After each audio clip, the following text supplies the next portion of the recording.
Bom dia, boa tarde, boa noite, seja qual for o caso. Bem-vindos a mais uma aula aqui na internet sobre C# e orientação a objeto, na série sobre Reflection. Eu sou o Kerplunk, para quem não me conhece, muito prazer. Hoje nós vamos finalizar de vez a nossa sériezinha de vídeos específica sobre Reflection, né? Hoje vai ser o último vídeo, então, sobre o Reflection. Para os próximos, nós não vamos ser tão específicos sobre o Reflection em si, apesar de nós podermos usar ele meio que seguidamente, né? Nós vamos fazer algumas coisinhas mais sobre Reflection, mas a série específica está terminando hoje. E eu vou deixar o link aqui embaixo na descrição do vídeo para quem quiser pegar o código que nós já temos até agora. Então hoje nós vamos simplesmente pegar o último método então nosso método específico para transformar num método mais genérico na nossa classe genérica Backwork. Vamos abrindo o nosso projetinho aqui. Esse é o projeto que nós tínhamos até então. Que nós temos uma console application que nós usamos basicamente para testar, uma biblioteca de classes, um aplicativo, uma aplicação desktop e uma web API que está ainda meio nebuloso porque a gente não começou a trabalhar com ela ainda, mas a gente vai trabalhar e muito com essa web API aqui, podem ter certeza. Nós temos também na nossa aplicação um formzinho sobre um formzinho que faz a edição dos nossos dados, listagem e edição dos nossos dados, né? Ele basicamente faz somente isso, nós não temos nada muito especial nesse form, porque o intuito até agora não era os forms em si, e sim as classes, né? Hoje nós vamos transferir então esse métodozinho todos para a nossa classe de Backwork. Só que lá dentro eu vou dar um nomezinho mais bonitinho para ele, né?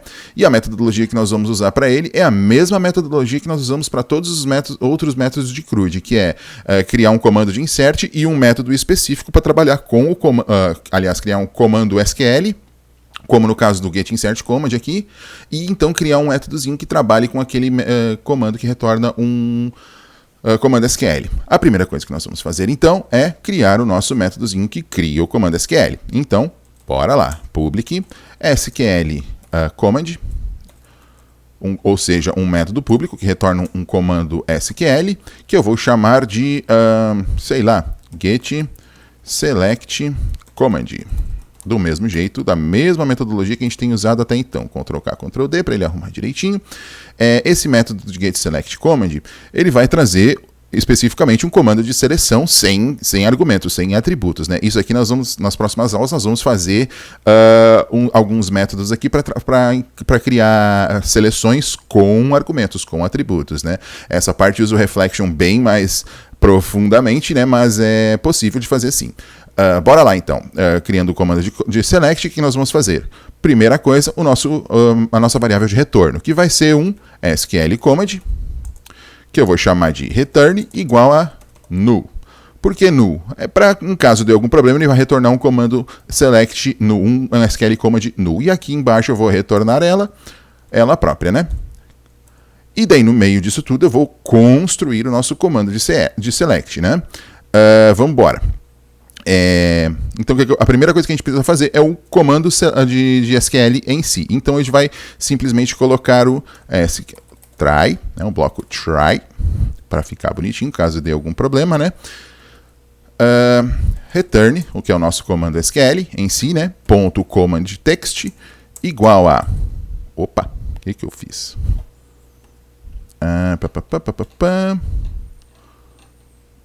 Colei coisas aqui que não devia. Enfim. O comando de texto, continuando então, o comando de texto seria select todos os campos de uma determinada tabela. Eu não sei o nome da tabela aqui ainda, mas eu vou colocar um placeholder aqui. Esse zerozinho aqui é um placeholder que eu vou usar na função de string.format, né, para a gente poder fazer a substituição disso aqui. E eu vou trazer aqui então a tabela em si, né? Então eu vou colocar return.commandText igual a string.format, o próprio return.commandText, e vou substituir o 0 pelo nome da entidade que eu estiver usando, que para buscar eu vou dizer pegue o tipo da entidade que eu estiver usando, que é representada pelo T aqui da nossa classe, e pegue o nome dela, certo? Então ele simplesmente vai substituir este 0 pelo nome da entidade que a gente estiver usando. Então, select asterisco from cliente, select asterisco from contato, from produto, from qualquer outra entidade que a gente estiver usando. Agora a gente precisa passar a conexão com o SQL Server para ele. Eu vou copiar a conexão do SQL Server daqui, de um outro comando qualquer, e vou voltar para lá para colocar essa mesma conexão para a gente não precisar digitar tudo isso aqui, né? E vou dizer, olha, o return.connection igual a uma nova SQL connection, buscando esses valores que estava na outra, aliás, uma nova SQL connection simplesmente, né? E vou colocar que essa SQL connection deve ser aberta. Eu vou simplesmente abrir sem um bloco try aqui por enquanto. Nós vamos colocar mais uns blocos tries aqui. Nós vamos incrementar um bocado essas nossas classes aqui dentro com várias blocos try catch aqui para poder pegar qualquer exceção que a gente estiver usando. Por enquanto eles estão meio crus assim, mas eles vão ter mais blocos try catch aqui, ok? Então, return.connection string para dizer, olha, a connection string dessa conexão é igual a alguma coisa. E no caso, é somente essa connection string aqui. Server, explicando o nome do serviço, né? Isso aqui está disponível na internet para vocês pegarem. Coloquei a connection string dela e vou simplesmente abrir. Return.connection.open. Pronto, eu deveria colocar um try catch aqui. Não vou colocar agora, porque algumas das coisas que eu tenho planejado, eu quero que ocorra erro aqui, para a gente poder enfatizar o uso de blocos try-catch aqui, que são extremamente importantes para a nossa aplicação rodar bem estável, ok? Então o nosso getSelectCommand está pronto, e eu vou simplesmente criar um métodozinho chamado getAll. Vamos embora. Public, que vai retornar uma lista de alguma coisa, né? Que eu vou chamar de getAll. getAll, buscar tudo, ou seja, todos, né? O que eu preciso fazer aqui? A primeira coisa é o nosso retorno. Então, o nosso retorno é uma lista de um tipo indefinido, mas quando a gente chega aqui, esse T vai ter alguma definição. Eu vou chamá-la de return mesmo, igual a um null. Por que um null? Porque eu quero que qualquer tipo de problema dentro da nossa classe aqui, ele vai simplesmente retornar um null, ok? Return a própria variável que eu acabei de criar. Então, nós vamos fazer o seguinte. Using SQL command, que eu vou chamar de cmd, igual a o que será? New SQL command? Não. Get select command, ok? Ele já vai vir com o command text preenchido, com a conexão já setada e aberta. Então ele já é simplesmente rodar ele aqui, ok? E agora nós vamos fazer um métodozinho, uma leitura disso aqui.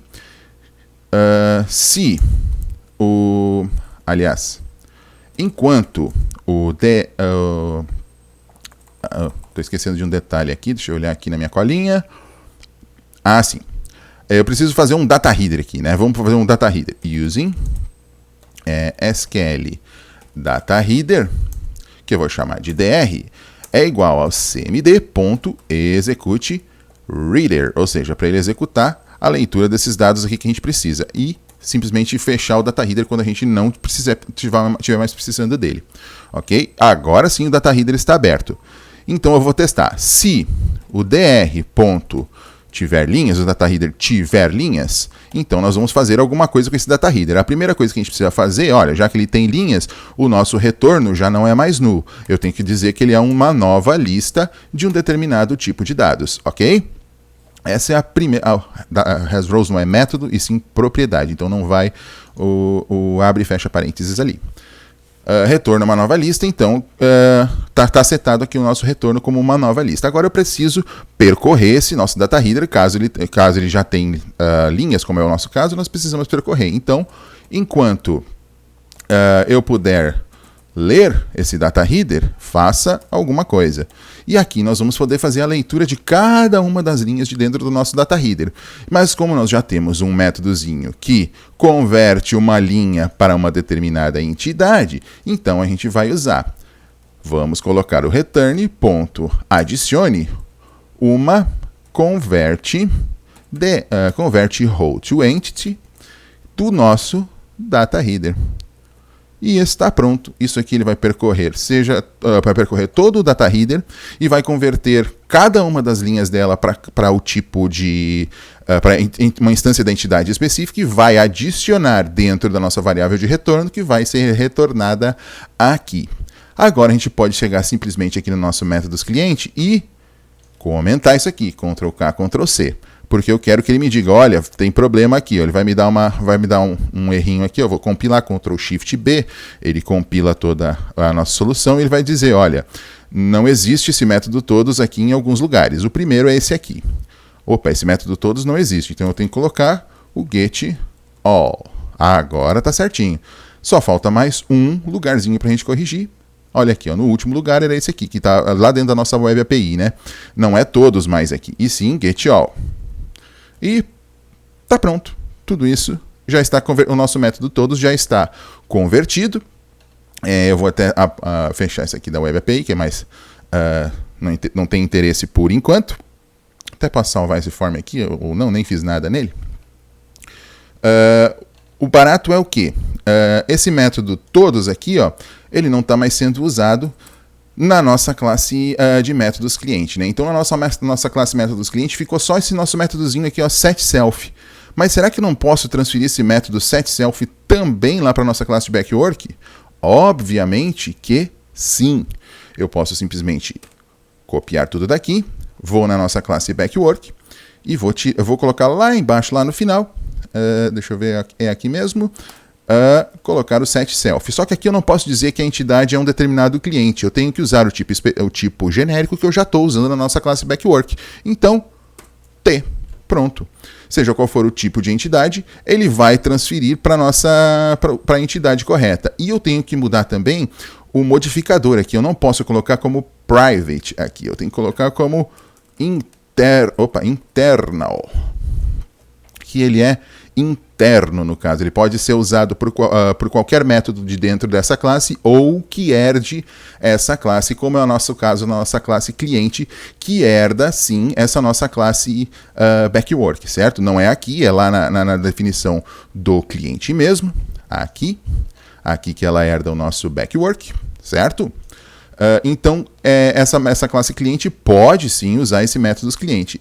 E o nosso métodos cliente ficou bem pequenininho. Nós só temos o construtor da classe, com dois construtores de classe, aliás, com duas assinaturas diferentes, um sem nenhum atributo, sem nenhum parâmetro no construtor, e temos um construtor com um parâmetro que é o código, que a gente vai simplesmente buscar lá no banco de dados o item específico, no caso a entidade específica, passando o código que a gente quer.